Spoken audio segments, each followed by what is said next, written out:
So I have this really cool little trick that I always like to use when I'm doing social media stuff, and I really wanted to share it because I think it's completely invaluable to know, and I'm guessing that some people might be interested in this, and I use it all the time, and people pay for this, and there is really no point to, because you can do it for completely free. And what I'm talking about is when you're planning your Instagram grids, everyone always pays for like an app to do it for them, and there are loads of them, and some of them you can pay an absolute fortune for. And if you just want the basics of seeing what your camera and your feed would look like, then this is one of the best possible things that you can actually do. And what I also like about this is the fact that you can see your other posts, and it's literally so simple. You do it in preview, and I'm going to show you right now how to do that. So we are currently on my Mac, and what I'm going to show you is first is exactly how you do this. So I'm going to go into my Creative Cloud, go into Instagram, and I've got here all of the different things that I use. So I've got, for example, one of my biggest projects was going to Cornwall, and that's at the bottom, but you can see here, if I can make this a lot bigger, how I've actually planned out my grid, and I can see how many photos are going into that as well, and you can change it so easily. And for me, I just completely prefer it. Like, for example, I'm editing on my computer. I don't want to then have to send it to the Creative Cloud or send it to my phone to then put it on an app, or have to upload them somewhere, and I can actually do this in Finder. And I find that a lot of people don't always know how to use aspects of Finder or Mac themselves, like really cool little tricks. So what I'm going to do is I'm going to basically show you how you do this. I'm going to create a new folder. I'm going to call this Surf. Put it so you can see it. And then what I'm going to do is I'm going to leave it over here. I'm going to go over to my Surf folder, and I'm going to, like, God, I haven't even gone through these yet.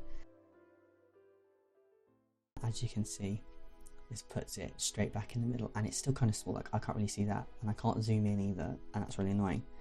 So what I'm going to do is I'm going to go into Show View Options,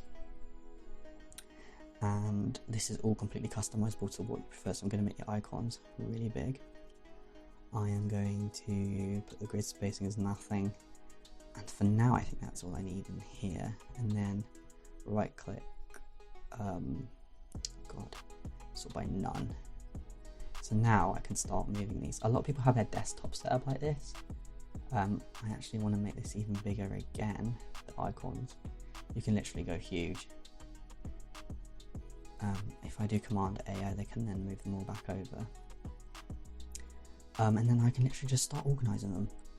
So if you have a way you know you need to organize this, like literally just go wild. What I'll do is I'll organize them in a way that like the groups of 3 in a line. But what I will actually do is maybe start at the bottom or start at the top. Like you literally just start wherever, and this is just like free. Like, it's so easy. Like, I just remember thinking, I'm so frustrated, like, why is there nothing like this as simple? And I've tried so many apps and I hate them all. The UI is never great, and if I do find a UI that I really like, it's like a fortune. It's like £10 a month. Get on your analytics and all that. I'm like, yes, okay, maybe I want that in the future if I want to go even bigger. But actually, like, I don't always need that. So I find that this is just streamlines everything. And then, like, I don't know if you, maybe I'm just shooting in the dark, you can press space and it just comes up, like, rather than having to open up preview every time and a new window every single time, I can just go into any one I want.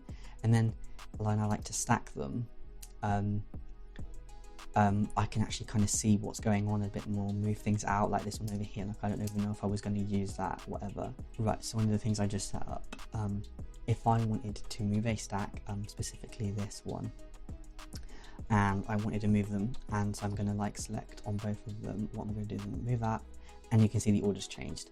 Now, if you have a stack of a lot of photos, that's actually a really big pain in the ass, and you have to like click on one behind it to then make it come forward. Now, the reason for that is if you've got a numbering system in your files that go in chronological order, and you have stacked them a different way, the opposite way to the way they're ordered, you suddenly select on them again, it's going to put them in the order that they originally were. Now, that's kind of smart, thinking of things, but actually it's really annoying. So you stack it with the last one you want first. And when obviously you want to make it longer and keep going, obviously that does become quite frustrating. But it's free. I don't have to transfer this anywhere. I can just go. The camera just turned off, but I pretty much covered everything that I wanted to talk about there. I hope you found this little tutorial, little tip really interesting, or whatever. Or if you've got any other really cool hacks, I would love to know, because I love these types of things, and I hope you enjoyed this, and yeah, please do let me know. So see you in the next one.